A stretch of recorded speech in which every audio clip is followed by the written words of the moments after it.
How do you overcome the odds? You gotta be the hardest workers in the room. And don't f the opportunity up. At some point, you gotta be tired of not being number one. You have to be, and you gotta play angry, and I play angry. Now, I'm cool and calm with my approach, and when I step out on my field, which is a set, or, and you're always gonna have haters, and haters are like, well, God damn, man, how many movies you're gonna make, or how much you're gonna do? Like, you do a lot of I say, yes, it's my ambition. Of course, why not? I could do it, yeah. I love what I do. And not only that, but in what world do we not work every day? The prep is where the character's made. The key with me is just always finding what the anchor is. And an anchor is getting up at 4 o'clock in the morning every day before anybody else and grounding my thought process is in the no one will outwork me. No one. All starts with this. 2 hands, putting it to work. The gym for me and this physical activity for me is my anchor, and I always, I would recommend that for all of you guys in the room is for us to find that anchor, whether it's hiking or biking or yoga or meditation or whatever it is. Because for me, the gym or just some sort of physical activity, it anchors my day, and then it allows me to go on and work for the rest of the day. It's way more than just physicality. Yes. It's way more than just picking up a weight. It is my balance, it's my anchor, it's my spiritual anchor, mental, because what it allows me to do, and we all need this because this treadmill of life, there's no stop button, so it's so crazy. It just allows me to block out the noise and clear my head, think about what I need to do or accomplish, or think about the things I need to accomplish without the influx of information and people trying to tug at me and pull at me. Absolutely. The thing that has worked for me is to remember the hard times. So before anything big that would happen, I would always take a moment and I'd just remind myself, all right, I was evicted when I was 14. We were kicked off the island. We couldn't live in Hawaii. Had no place to live. A lot of shit happened. Then when I moved to Nashville, I was arrested multiple times by the time I was 16 years old. Like, I remember that if I were playing on this team. But before I lace up, before I get on the court, before I play in these big games, before I go to the Staples Center, where history is there, those are historic walls there at the Staples Center. I would remember that, and it allows me then to be present in the moment and understand, holy shit, the stuff I have around me right now, this is the shit that I dreamed of when I was a kid. I had a piss poor senior year, 0 production, no NFL, no combine invite, nothing. Finally went to the CFL. Calgary Stampeders, making $250 a week Canadian. Now I had to send that home to my wife at that time. Had no money. So I remember that. When I got cut from Canada, I had $7 in my pocket. And I always tell that story. So now my production company is $7, advertising agency is $7, everything is $7. So I always remember that. What helps me is to keep the hard times in the front of my mind, because it allows me to go into these big moments that I've worked my ass off, and you guys have worked your ass off. It allows me to go into these big moments with a different perspective. What it also does for me, and again, this is what works for me. I keep my back is up against this mother. Every day, it's against this wall.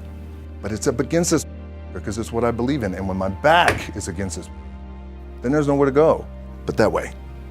And I gotta go that way. And I don't give a who is in front of me. They're not gonna stop me. So how did I get here? By being the hardest worker in the room. The one thing that will never, ever, ever go away is you get your ass in that weight room and you put in the work. That's gonna happen when you're 30, 40, 50, 60, 70. That never goes away. You either say, I'm done, or this, whatever the is going on, it's temporary, and it made me up at some point down the road. But I'm not gonna let this opportunity go by without giving it my all. My dad, in his pickup truck, came down 4 o'clock in the morning, picked me up in Miami from Tampa. We lived in a little apartment in Tampa. He drove down in his little pickup truck to Miami to get me when I was cut from the CFL.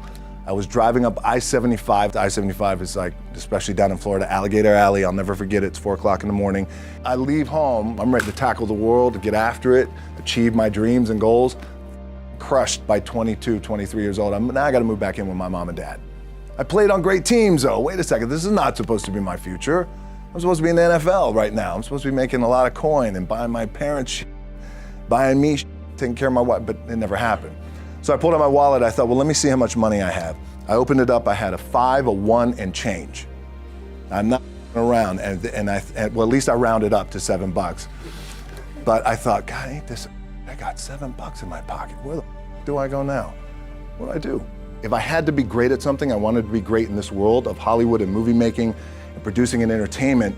I had to commit. You commit to something, commit to the goal. They said, what do you want to accomplish? I said, I want to accomplish the world. I want the world, and I want Will Smith's career. And I said, and I mean this respectfully because I know he's here at this agency with us, I want to do it bigger and better. And I still had these, still put in the hard work with my 2 hands. And that's it. And that's what it comes down to with you guys too. There's nothing you can't accomplish. I had gone through my first bout of depression. I was 18 years old. After that, I think I was 23. Then after that was when I got a divorce. So it had been a learning experience through that. Therapy really helped me. Once I understood that, number one, I'm not alone when it comes to mental struggle, and that we all go through it. Because growing up, being in a house, like my dad was tough love, so sharing feelings and emotions, I didn't have that. So I held everything in, and plus I was an only child. I was the strong, silent type. Meanwhile, there was a lot of stuff happening going on in here. For me to become the man that I am today, fortunately, one, I'm not alone. But then the other side to that, it's like the A side, the B side, and maybe the most important side is to communicate and talk and get it out. It's about being vulnerable and the power of being vulnerable, and something that we shy away from. Certainly men, I need to talk about this. I need to talk about this. I need to talk about my issues, my fears, my depression, and it be okay. And so not only am I okay with it, but at times I actually enjoy it, to be able to get it out, especially if I publicly, and talk publicly too about it and how important that is too. You know, so that's the tricky thing, I think, as we all go through this.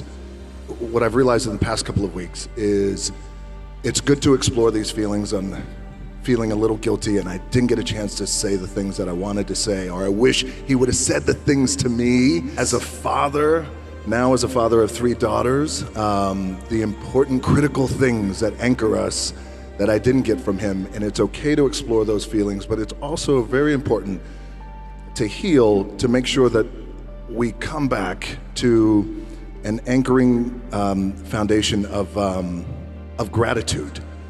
Gratitude for what I was able to have with him. But I would say my work ethic from my dad always said too, that regardless of what you do in life and where you go, respect is going to be given when it's earned, and you have to go out and earn it every single day. The importance and the power of finding your identity and being true to who you are. Even in that wild world of pro wrestling, it still applies to everyone in the room, and how powerful that could be, because it was a true shift and click moment, and I never looked back, and I became, fortunately, the biggest draw that the business has ever seen. Really listen, like become a really good listener, and it took me a long time to understand that and how important that was, because when you become a good listener and you're really listening to your partner in this relationship of love and spirit, as you talk about, then inherently you become more empathetic, and when you become more empathetic, then you just understand your wife and your partner on a deeper level, on a greater level. And then there's a greater level of appreciation too as well. And when I talk about these little things and really truly being in the moment and being present, and how important that is. And so even more present, because the other stuff I feel, you know, the fame and the accolades and all that stuff is awesome, but that comes and goes. This kind of connection, this and what I have with my family and my daughters and people, like that means everything. I still see every opportunity that I have as like a little crack in the wall, a little scratch. And it's almost as if like every opportunity the scratch represents every opportunity. Therefore, the success on the other side of the scratch is the light. Scratching hard, clawing, digging, it's that mentality to really take advantage of every opportunity I have.